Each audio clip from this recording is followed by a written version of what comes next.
All right, hello. How are you? Good, how are you? It's nice to see you. Do you go by Emily or Millie? I prefer Millie just because I meet a lot of Emily's, but I don't really mind either way. No, that's all good. Millie, it is. I just noticed that that name came up on your screen, just popped up. Yeah, So, that's my best. well, thank you very much for taking the time to do this, Millie. Very Well, much appreciated.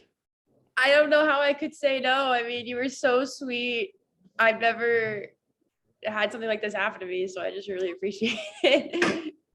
Oh, well, it'll happen, I'm sure, plenty more, the kind of person you are. So, for those listening, to set this up, um, when we went through our ransomware attack at the beginning of the year, and we put a note out that just said, send us, you call us. And I was answering all these phone calls, but I was trying to help people understand what was going on because a lot of people were really confused.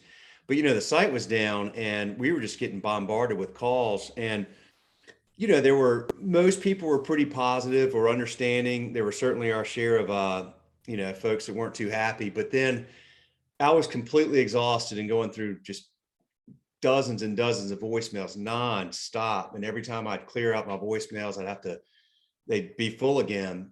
And your voicemail, so Millie called and left a voicemail, and it stopped me in my tracks because it was such a kind message. And it was saying that you knew we probably had our share of, frustrated customers, and you just wanted to let us know that you supported us and you hope that that your message got to somebody. And I was like, well, it definitely got to somebody. All right.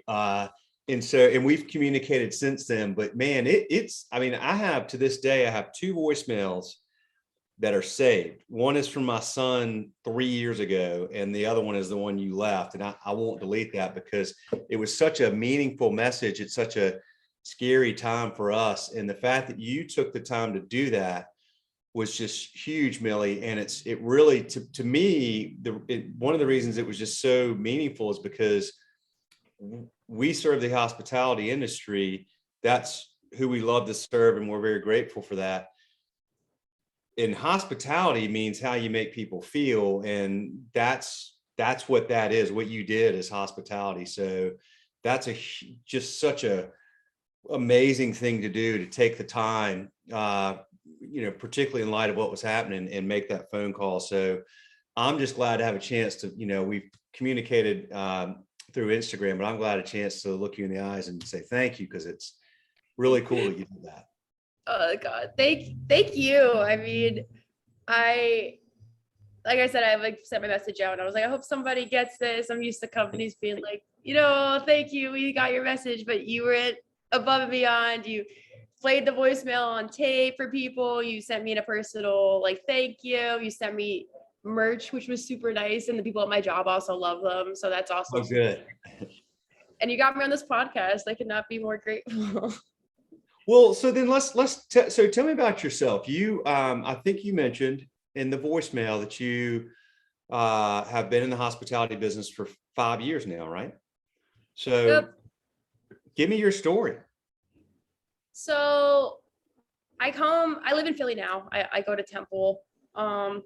But growing up, I lived in this small little town. It was called Nazareth. It's like in the Lehigh Valley area, like a half hour outside of Allentown. And I remember my parents were talking about getting me a job because it was legal for me to get a job at that point. And I started working at Rita's, and Rita's was like, a fun little thing. And then after that, there was this pizza shop that was hiring for like a server, and it was BYOB. So you didn't have to be 18 to serve there. And I didn't know at first if I was going to like it because I can be kind of, I don't want to say awkward, but I can be kind of like socially anxious at points. So I didn't know if I was going to be able to like do that successfully. But I ended up loving it. I loved like being like a small part of someone's day that could, like make or break it almost. I love the community of like all my coworkers and everyone just kind of being one big family. So it became something I love to do. And I also got pretty competitive with it. So I tried to perfect the best I can. And I've made it through the chain. I've been to pizza shops. I worked at chain restaurants, and now I work at a brewery. It's been a great time. Tell us about the brewery where you work. It's called Victory Brewing Company. They have a couple of other locations. I think they have one in Charlotte as well. I think you live in North Carolina, correct? I live outside of Charlotte. They do. They have I think the company's headquartered here, if I'm not mistaken. Y'all have got a lot of different brands and a very admired business. In fact, one of the, I mean, there was another gentleman who works at a brewery that your company owns up outside of Asheville, North Carolina. And he called and we had just a wonderful conversation, and he insisted I come up there, and he, on him sometime, which I'm going to take him up on that. But I just have a profound respect for your company after this, because that's two people that really, made a difference. So, well, how long have you been at Victory there in Philly? I started working there when they first opened. I actually was one of the few employees that kind of helped them put the construction together like 2 weeks before it started. So I believe we opened in October for the public, but I've been working there since like September. Oh, that's cool. So, then you're very new to the brewery is new. Where is it in Philly? It's in Center City. It's on Benjamin Franklin Parkway. So if you know where the art museum is, it's like right across the circle from there, right by Windsor and all those crazy places. Awesome. Okay. And then you're at Temple as a student. Yes. So is it challenging to balance school and work? That is always the balance I try to strive for. Like I said, I'm pretty competitive when it comes to serving. That's just kind of how my dad raised me to be. Like, I want to be the best at everything that I do. So of course I want to like dive headfirst into this job, especially because this is a job where I love my bosses, my managers are super cool, my coworkers are amazing, and we get some good clientele. And also the money's pretty good. So I want to make sure that like I'm there a lot, but at the same time, like school comes first. So I kind of have to find like the mental balance for it. And I do most of the time. And my managers are really understanding about stuff. Like if I need to take a night off for studying for a final or something, they're very accommodating. So it's nice. That's good. How has it been up there with, a lot of places around the country are having a hard time getting people to work right now. Have y'all seen that as well? We're seeing it. Yeah, no, we are definitely seeing it more in like hosting and like essays and like food runners. Serving and bartending, I mean, those are the positions that everyone kind of guns for. So we have a good amount of people in those positions. It's more so that like, I don't know, it's hard work and people are just having a hard time like sustaining it. So right now I'm actually helping them out. I food run a little extra here and there just to make sure they have like shifts covered. I know that people are like looking at Victory as kind of like a hotspot since it's so new. So I know if they like needed a server or a bartender, they could probably pull one in really easily. But like essays and food runners are a little bit harder. Gotcha. Okay. Well, I love the competitive spirit. So you take it very seriously and work really, really hard at it. And that's an important part of success for sure. Well, it sounds like you found something that you really enjoy. I mean, you've been in the business for a while now. What are you going to school for? I'm actually going to school for clinical psych. So Okay. like my long-term goal would be to work in like inpatient hospitals. Like I want to be like a social worker, which is actually why I like hospitality so much, like serving specifically, because I feel like, I need like a degree to talk to people one-on-one and talk about their problems or like make them feel better, I guess. But I Yeah. can just do that all day long at my job. Like I can just like talk to a table or like make them a little bit happier, make their day a little bit better. That's all I want to do. Yeah, for sure. For sure. So do you, has there been anybody over the years that you mentioned your dad, really helped you learn to work hard at what you're doing and be the best at it? What about with your jobs? Have there been some folks that have really made a big impact on you? Actually, it's funny you say that. My general manager, so like I said, I love my managers. They're like super cool. I've never worked at a place where my managers are like this nice to the employees. My general manager, his name's Connor. Last night I was food running and we had a table shoot some profanity at me over something. And I even told him, I was like, you don't have to kick them out. Like, it's not my table. I'm not making money off of them. And he was like, no, I don't want people like that talking to my employees like that. So he ended up like just dropping the check for them. And it was just nice to know that he had my back over the customers. I look up to him a lot. He's very experienced in what he does. A lot. And then there's this bartender named Malcolm, and he has probably the most experience out of everybody, and he just does everything so nicely. Like, I watch him and like all the time, just making drinks just so I can learn from him. He's just really, really cool. Awesome. Awesome. Very cool. How big is the team there? I mean, y'all are a customer, I could look, but how many folks do you have on staff there? They were talking when they first hired people like over 100.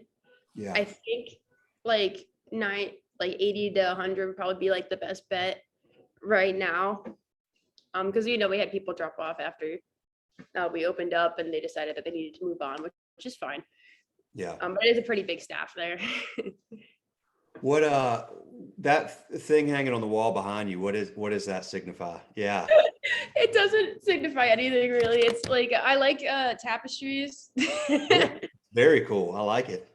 Thank you. Yeah, I have like I think that's awesome. Yeah. I didn't know if it was like Grateful Dead or something like that. It reminded me of something you might find with Grateful Dead. Very cool. Are you an artist? I guess like I like to doodle. My boyfriend is actually much better at art than I am. I like to sing though. That's like more of my like artistic choice. That's cool. What do you sing? I sing a bunch of stuff. When I was in high school, I went to this like charter school where you had to audition and pick like a art major, so you could do like half your day in the art and half your day during regular school. So I learned how to like classically sing. So I'm like classically trained, and I also play my guitar and I sing like modern music and stuff all over the place. Oh, that's cool. What kind of music do you like? It sounds like probably a lot. I like all types of music. Really, my favorite though is probably rock. I really like rock. I'm very heavily into like metal music right now. Okay. Yeah. But I jump around. It depends on like what my mood is at the current moment. Yeah. Yeah. I gotcha. Rock and heavy metal. Have you ever heard of Greta Van Fleet? Do you know them? I feel like my dad's mentioned them before. That's classic. He's probably the same age as me, or if not even younger. So yeah, they're like a modern day version of like a Zeppelin or something like that. I gotta check them out then. What's that? I gotta check them out then. Yeah, Greta Van Fleet. I mean, they're young dudes. There's like four of them, and three of them are brothers. And then they have the other guy, I guess the drummer is not part of the family, but they're like in their early 20s. They've been doing it since they were, teens. Well, that's cool. So, well, you really, that really struck me, Millie. So I'm really glad that we have a chance to connect like this. And I don't know what did it, why did you do that? I should ask that question. When I called you, I was actually out in California. My boyfriend, he works demolition, so his job site changes a lot. So I get to come visit. And I was just like, I was always watching your updates because I always thought that was really cool that you cared enough to like put individual updates for each day so that we really know what was happening. And I was texting like the work group chat, like what was going on and like how everything was being handled. And like I said, I just know from working with people in my life that some people just don't understand that it's not within your control to put the website back up, and because you would probably want it back up and have it for everybody, but you couldn't. It was outside sources, and I knew that at least like a couple people were going to call and be like, oh, like what's wrong with you, da da da da, like illogical stuff. So I just wanted to make sure that at least like one person was like, hey, I'm rooting for you, I'm thinking of you, take as much time as you need, I know you're trying. That's also like super scary. Like ransomware is like super super scary. And I didn't Yeah. want your like voicemail to be full of like messages that were negative. So I just needed to put at least one in there, especially because you were so nice. Like your videos were so nice. And I was like, oh, he seems like such a nice man. I got us such a. Well, but you did it like in the first couple of days too. Like it was before we were putting a lot of them up there. You really stepped up early, and yeah, ransomware is it's crazy. We you hear about it, and you hear of other companies, and you hear of things like the Colonial Pipeline, all these big businesses and all that. And we were just so surprised that we had to go through that. But yeah, it was very scary, but it was also so in a lot of ways exhilarating for us on the tail end once we got back up, of seeing how many people that we were fortunate enough that stuck with us and supported us. So but going out of your way like that was just so cool, Millie, and you're a very special person. And please make sure your dad watches this as well. I'm super impressed. I'm a competitive person too, and I have 3 kids, and I raise them the same way of putting their all into whatever they do. So thank you very much. I'm glad you got the hats and socks. Oh my God, yes. So we have a designated tie-dye guy on our team, like a server there. And I gave him a pair of socks, and he was like, these tie-dye beautifully, like I'll tie-dye you like a brand new pair. So I'm just gonna give him like a bunch of them because everyone wants one. Oh, that's so cool. Yeah, no, Oh, it's super dope. that's awesome. Yeah, those tube socks tie-dye. That's pretty sweet. Oh, I Oh love it. yeah. And they're so comfortable, like incredibly comfortable. They're so fuzzy. They're great socks. I mean, I don't have any business wearing tube socks at my age, but I wear them like when I have my, pants on and stuff. So I'm not sporting them out so loud, but man, they're just comfortable. I mean, they're very good socks. Yeah. Well, listen, I'm going to let you roll, but I really do appreciate this. And I hope that you will always just stay in touch. If I can ever do anything for you, or any of us can, you know where to go, because we really appreciate you. And I speak just not me. I'm not just talking about me, of course. Our whole team here, everybody heard that message, and it meant a lot. So I'm glad to, be able to formally, sort of as personally as we can, to thank you for that. I really, really appreciate it. You guys are amazing. I didn't expect any of this out of it. So I'm just as grateful as you are for me. I'm super grateful for you and your whole team. And I hope that everybody knows that. You guys are awesome. Oh, look, tell everybody at Victory there in Philadelphia, hello for us, and thank you all of you. And folks, if you're listening and you're in Philly and you like beer, go to Victory. Check it out. New place. Great people working there, obviously, the most hospitable people you ever come across. So, Millie, thank you very much. Have a good rest of the day. And like I said, seriously, and I mean that, if I can ever do anything, just let me know. Thank you. You're amazing. You have a fantastic day as well. You are. All right. We'll see you. Bye, Millie. Bye-bye. Have a good one. See you.